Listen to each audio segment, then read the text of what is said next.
Who are some of the top candidates to replace Greg Roman as offensive coordinator in Baltimore? We talk about Roman's departure, big names, what Eric DeCosta and John Harbaugh had to say to the media, and much more coming up next on this episode of Locked On Ravens. You are Locked On Ravens, your daily Baltimore Ravens podcast, part of the Locked On Podcast Network, your team every day.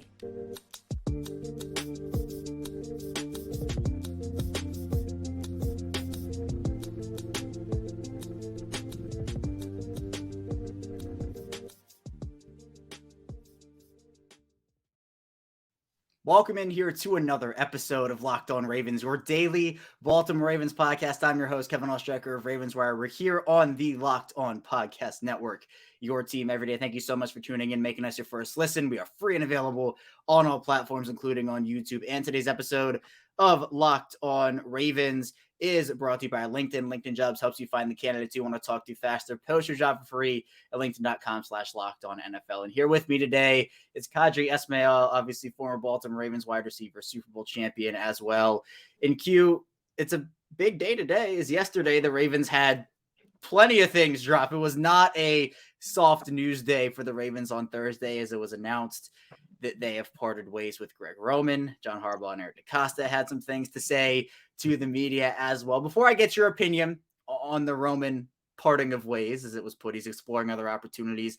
I do want to take a quick second to say that this is my 900th consecutive episode of Locked On Ravens, a milestone. So again, huge shout out to you, Q, all the guests, all the listeners, all the viewers. Thank you to everybody, all the support and everything that I get here. It's been back in 2019, Lamar's second season when I started doing this. So time flies here. He's going to be entering his sixth. But Q, this is a big move for the Ravens. Obviously, it was one of those super highly anticipated. What were your initial thoughts? What was your initial reaction when this news dropped? Yeah, I thought it would be an interesting conference because of the fact that usual press conferences at the end of the year, it's Lamar, or not Lamar, but John Harbaugh and Eric DeCosta doing separate ones. So something together, I thought it was, okay, cool. This is important. They're going to do it in a way that will talk about the elephant in the room. That's Lamar Jackson and his contract. And so I think the bigger picture, when you look at what, came out of it, was just simply, we got a new coordinator that we're looking at, and the contract seems to be, contract negotiations seem to be ongoing and as current as Lamar and Eric DeCosta talking on Thursday. So there was a lot there to kind of get into and unpack. Yeah, and I know with the news dropping of Greg Roman right around like an hour-ish before the actual press conference started, it caused a lot of waves because John Harbaugh and Eric DeCosta talked a lot about, how Lamar is going to be involved in the offensive coordinator process and how obviously they're very thankful for what Roman did in Baltimore and talked about how good his family was and how good he was to the organization and obviously vice versa. But Q, we've talked about Greg Roman a lot here on this show over the course of the last couple of months and ever since we started talking here. But are you relieved that this move happened, or are you kind of wondering what's next for them offensive coordinator wise? What's kind of going through your head now that Greg Roman officially isn't the Baltimore Ravens offensive coordinator anymore? I am very much relieved. I think that has been one of the more controversial tenures in the Baltimore Raven carousel of offensive coordinators. I know that if you look at Cam Cameron, he's had his fair share of criticism. Mark Trestman, heck, even Marty Morningwig has had a lot of back and forth, between the fan base of love and hate. And this one tops all of them. Anytime you mention, or at least I know I mentioned on my social media platform, Greg Roman's name, it just lights up, and all of a sudden it just becomes a vitriol of, well, we need to fire him, we need to get rid of him. So I think it was a scenario from a pure fan aspect of things, good, but from an X's and O aspect of things, in my mind, the bigger picture becomes this. It's his dysfunction. It's his up and down nature. It's not ever really progressing a passing attack. It's the situational football that we saw that was so I don't even know, like scatterbrained at times. It's the getting to the line and the play clock is going down, and you're like, well, what are we doing? It's the red zone. It's the red zone offense. You have the same plays drummed up. Well, no wonder teams are going to figure that easily out. You've been running it to the right every single time. You pass it to the right every single time. There is no creativity in that. And then when you look at just what the players, J.K. Dobbins, his complaint of like, man, I'm not even a factor in the game, and I should be, and especially in the red zone. How many times have we seen him not be a factor? How many times we've seen a Devin Duvernay who started off the year strong, so his resume is showing that he's dependable, but he would disappear for stretches at a time, only for Greg Roman to talk about his vault and what is going to be open or closed, or maybe he didn't remember the combination of it for certain guys, but all of that led to a disjointed flow of events that I think ultimately was like, hey, this is Greg's undoing. And, you could say whether or not it was contractually something or not something or however it needed to be. But the bottom line was he's no longer the Ravens coordinator. And I think parting ways was a smart move. Yeah, I think it was the right one. And you mentioned a lot there, Q, about maybe what was his undoing. And I'll give Greg Roman credit where it's due. Orchestrated some of the best rushing offenses that this Ravens team has seen, especially in 2019. But if you had to maybe pick one or two of the things that maybe led to his undoing the most, maybe like the final nail in the coffin for me, I think just the outspokenness we started to see from the players, specifically J.K. Dobbins and some of that, where they're just openly speaking out against the offense. I feel like that might have been like, maybe they need to do this, need to rip the Band-Aid off and go in a different direction. But was it the play calling for you? Was it the outspokenness? Was there any one thing that you put above the others in terms of why Greg Roman is no longer in Baltimore? Yeah, I think it's the the final nail probably was James Prochet on a jet sweep throwing a halfback pass when you have the game, or you're driving down a football field. You should have the game in hand, and now it's an easy pick. All right, I'm like, what like mother of pearl. You just never really fully developed a guy or guys, and it just, yeah, you have a dynamic quarterback, and you it's like you're wasting away, these players and these plays, and there's no rhyme or reason to it.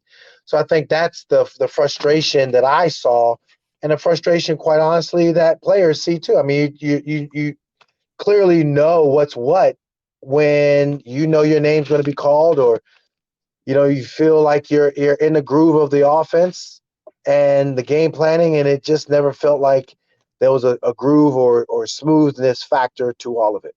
Right, questionable play calling, absolutely. But now the Roman chapter is closed. They are opening up another one with whoever this next offensive coordinator is going to be. But Q, the Ravens did say, John Harbaugh and Eric DeCosta at their press conference, they're going to be looking both externally and internally for their next guy. Would you prefer one or the other? Is there any sense for you that you would want to see someone come in completely new that has no organizational ties? Or would you rather see maybe familiarity and continuity with that next person? Yeah, no, I think, the continuity aspect of things doesn't really matter. I mean, you see it across the league. It was so many firings of different coordinators, defensive coordinators, offensive coordinators. There's going to be, an opportunity to really just turn over every stone. Don't leave no stone unturned, and really go out there and in my mind, make it one where, yeah, if you're going to have a franchise record deal for Lamar and he's going to agree to it and all that jazz, then I think you need a coordinator who has that strong creativity and strong flexibility to get the most out of your historic franchise quarterback. Right.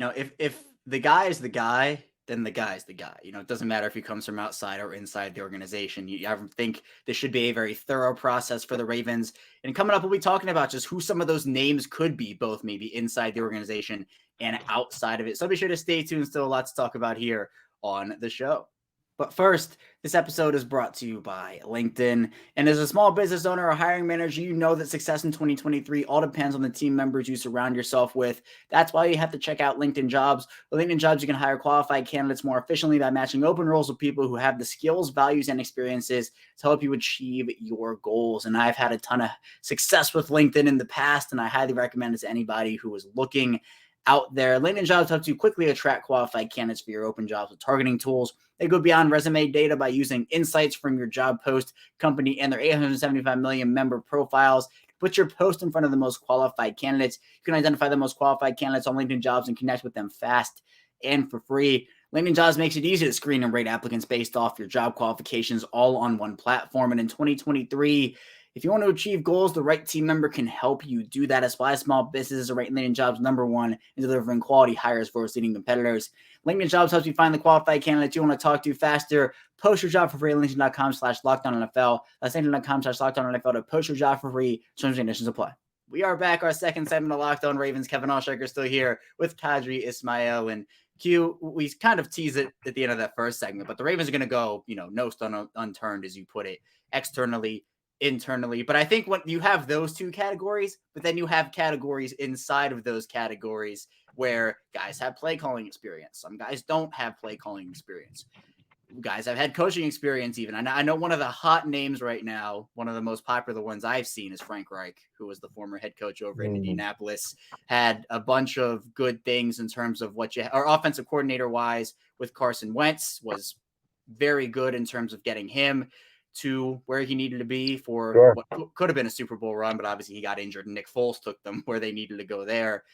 But do you feel like a Frank Reich type coach, head coaching experience, someone who is able to maybe come in and provide that, I guess, like veteran coach presence, is that what you want to see out of this next offensive coordinator? I mean, I sure.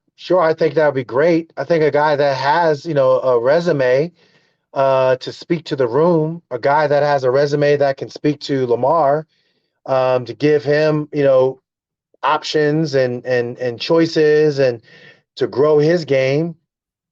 I think that's important.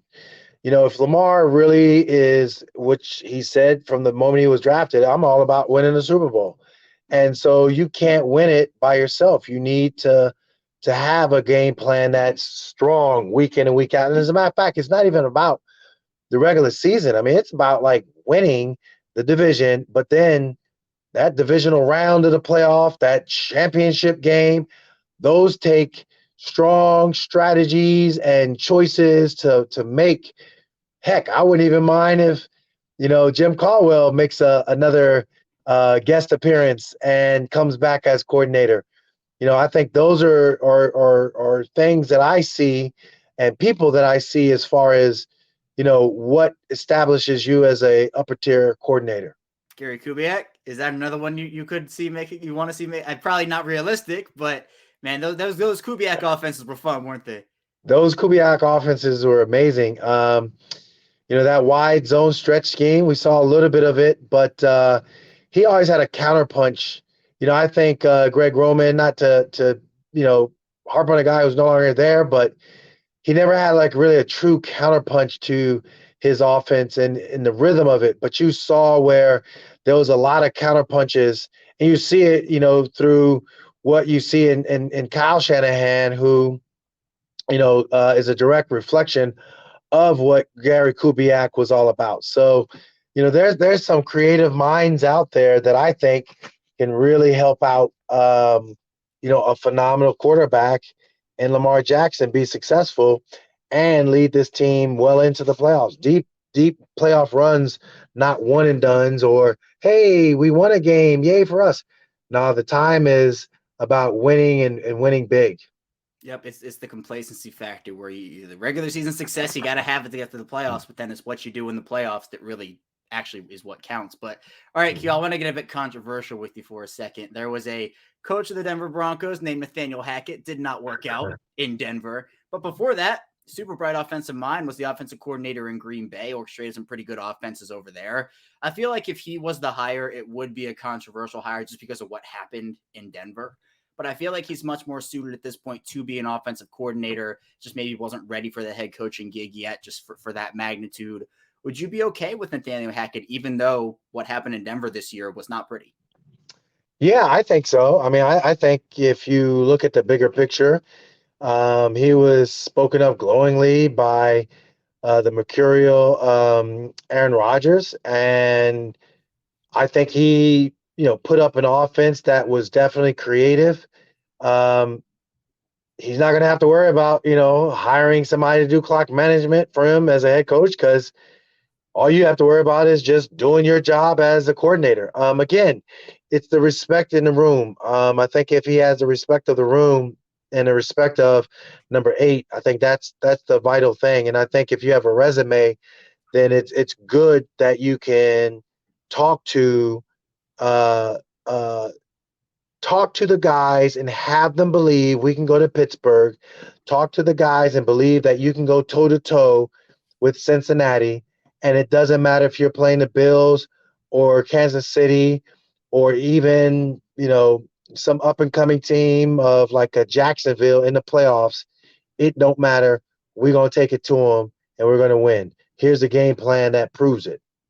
Yeah. And I know for this particular opening, I don't know, Q. For me, there are 10 teams right now that don't have an offensive coordinator opening.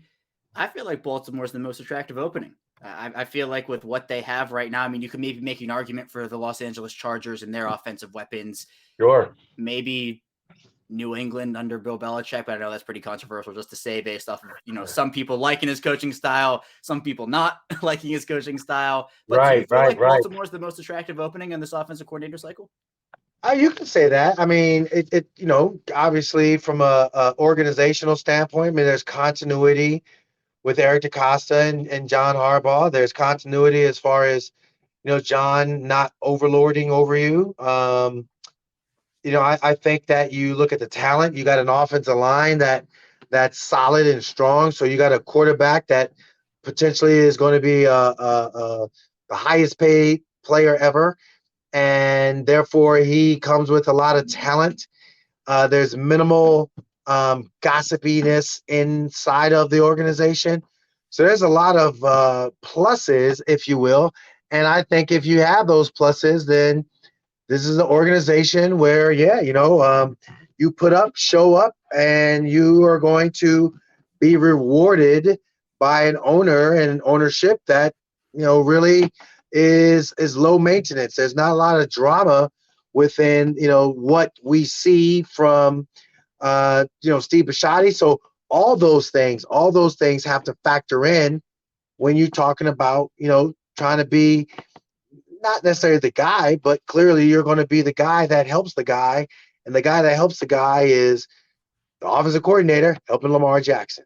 Yeah, one of the points of the press conference was, John Harbaugh, everyone's going to want the job. And I think there will be people lining up and will be very interested. But I know, Q, when teams are looking for new coaches, new offensive coordinators, new whatever, you look to the teams that have been successful that year. And some of the most successful offenses include Philadelphia this year, San Francisco, another one. There are a couple of names I kind of have my eye on personally. Brian Johnson, who's the quarterback's coach over in Philadelphia, obviously has helped develop Jalen Hurts and also actually work with Dak Prescott a little bit as well. And then you also have from San Francisco, I know this name's really popular right now for the Ravens, Bobby Slowick, the San Francisco pass game coordinator, obviously another name to come out of potentially the Kyle Shanahan coaching tree, or just the Shanahan coaching tree in general with Mike there as well.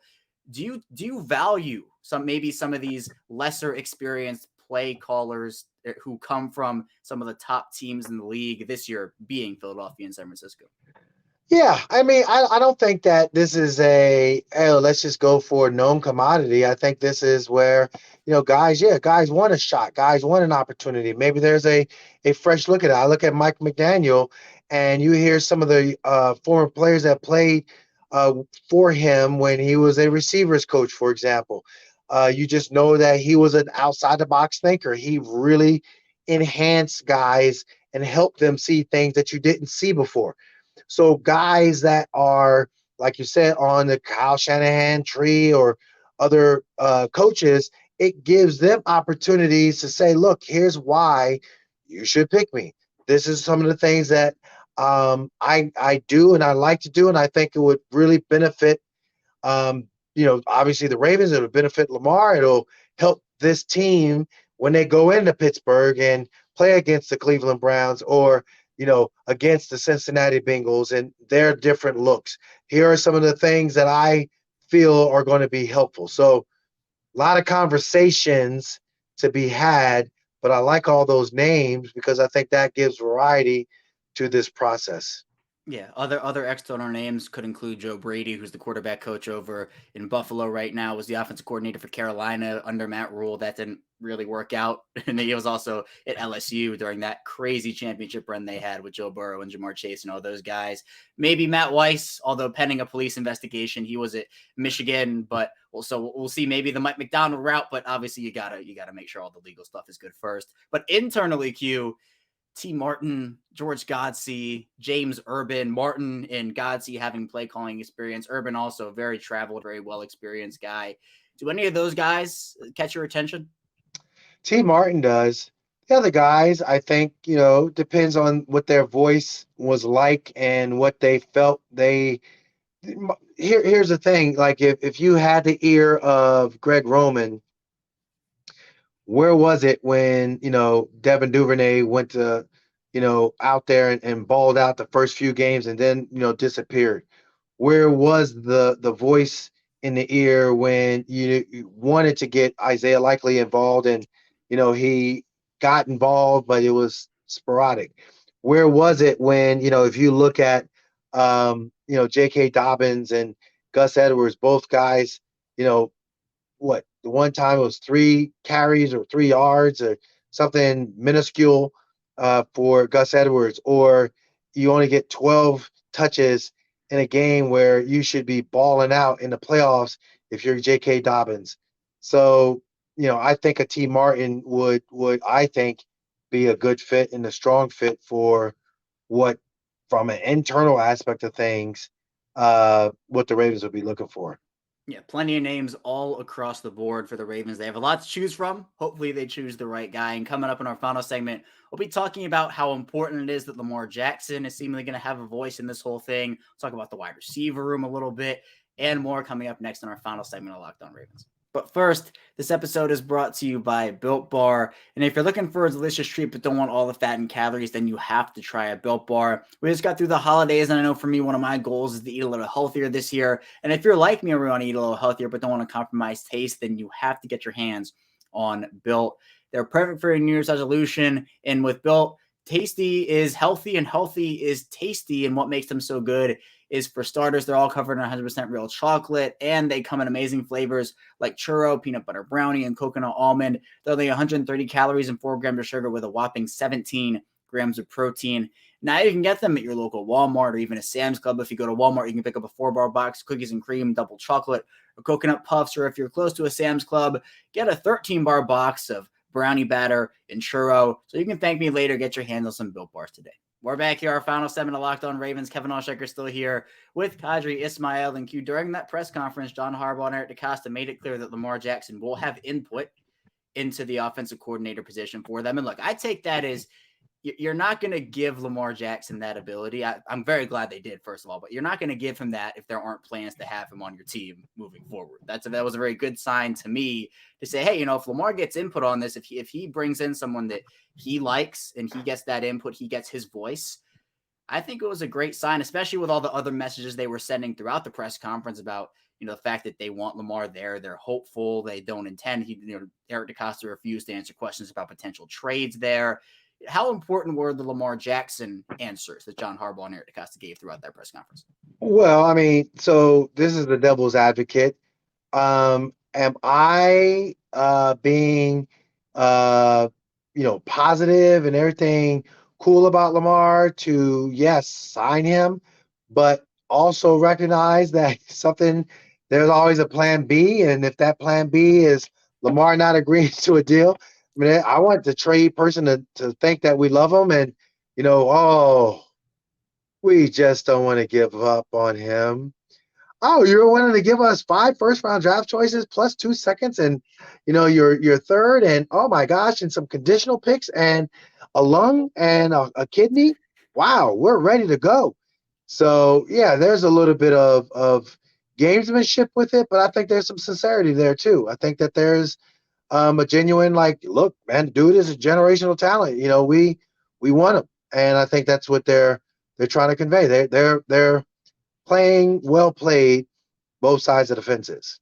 Right. And I think, they should want him. We've seen what he can do. He's one of the top quarterback options in this league. And I think if you're the Ravens, you don't want to go back into that quarterback uncertainty. Now, obviously, there's a whole other situation of does Lamar want to be there? If he doesn't want to be there, then you have to figure that out and just say, well, you kind of just got to take the hand you're dealt there and get what you can.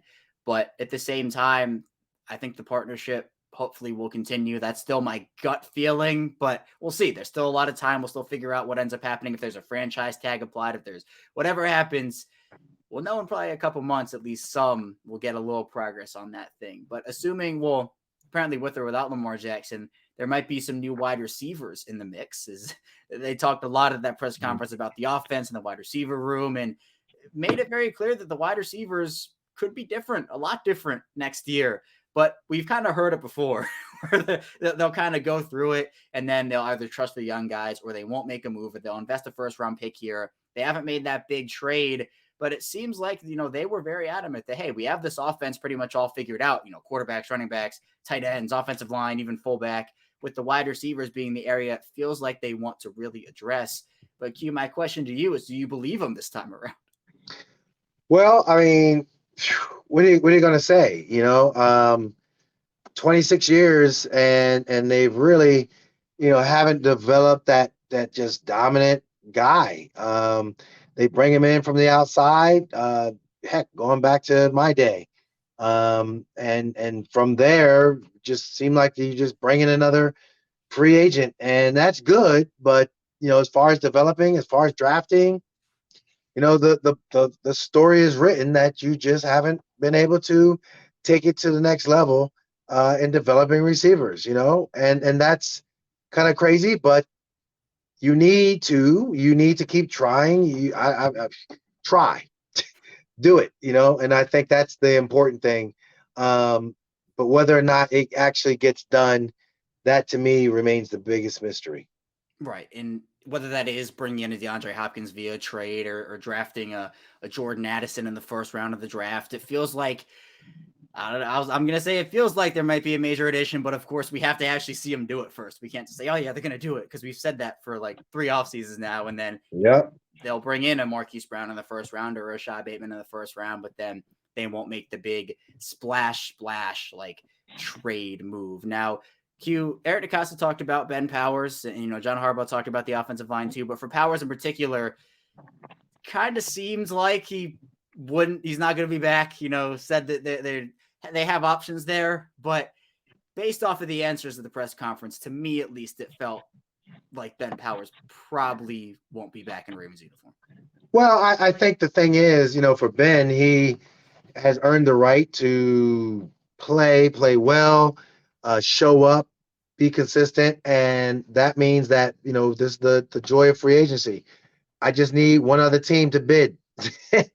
You get into a bidding war, and next thing you know, you're getting paid. So I think good for him. That's just the bottom line. Get your money. It's a time to play. There's a time to pay. This is the offseason, time to pay. I like what he is about. I think he has fit what the Ravens are all about, but I think he also recognizes he wants to move on and go elsewhere.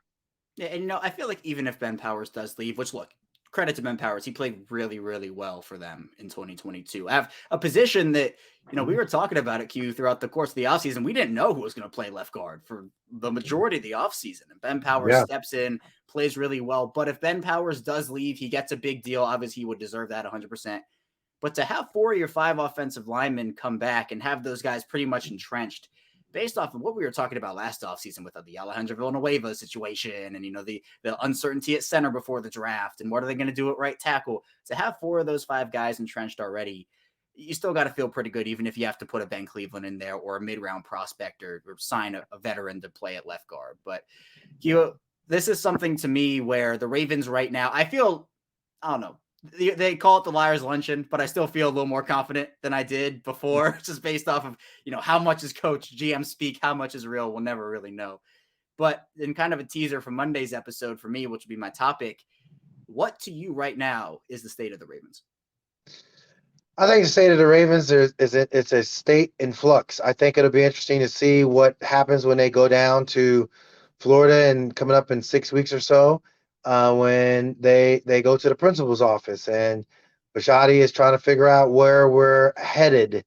I think they have an amazing defense in play. I think they need more corners.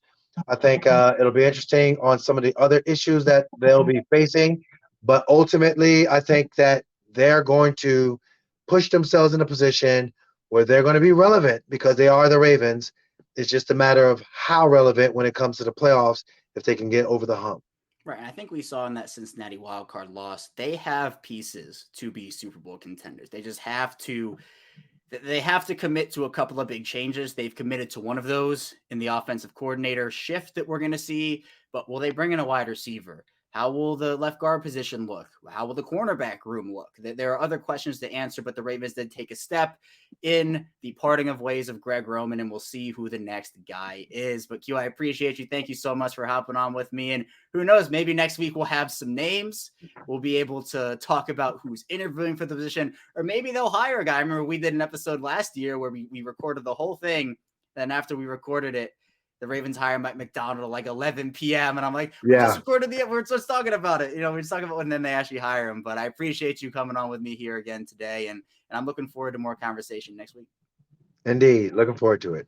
And again, thank you so much to everybody. Again, 900 consecutive for me here on Locked On Ravens. Big milestone. Next to 100 is going to be 1,000. We'll hit 4 digits, so that'll be exciting here. But again, thank you so much for tuning in today on Locked On Ravens. Be sure to like the video, subscribe to the channel on YouTube, follow along in audio form. When we get back on Monday, we'll be diving into more Ravens content. And again, the state of the Ravens. So be sure to stay tuned for that. And I will see you right back here on Monday.